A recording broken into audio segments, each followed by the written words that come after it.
ऐसे भाई जो कहते हैं जी हमने फलाना मजून खा रखा है, फलाना कैप्सूल खा रखा है, हमने को लोहा पार पत्थर पार भी खा रखा है, हमने जी लबूबे कबीर खासुल खास खा रखी है, हमने जी ये भी खा रखी है, लबूबे कबीर भी खा रखी है, कोई फ़ायदा नहीं होता, इंतशार ठीक नहीं होता, टाइमिंग में कोई इजाफा नहीं होता। हम कमज़ोर हैं या अपने हम पार्टनर को सही तरीके से सेटिस्फाई नहीं कर सकते या सही उसको मज़ा नहीं आता।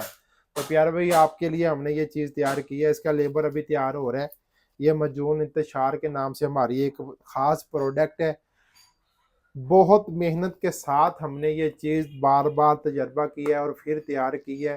ख़ास तौर पर ऐसे अफराद जो कहते हैं जी मर्दाना कमज़ोरी है, टाइमिंग नहीं है, इंतशार ठीक नहीं होता, एन टाइम के वक्त इंतशार बिल्कुल ख़त्म हो जाता है, बाद में इंतशार होता ही नहीं है, हमने बहुत दवाइयाँ खाई कभी इंतशार हुआ ही नहीं। ये ख़ास चीज़ ख़ास मर्दों के लिए है। ऐसे बूढ़े अफराद जिनको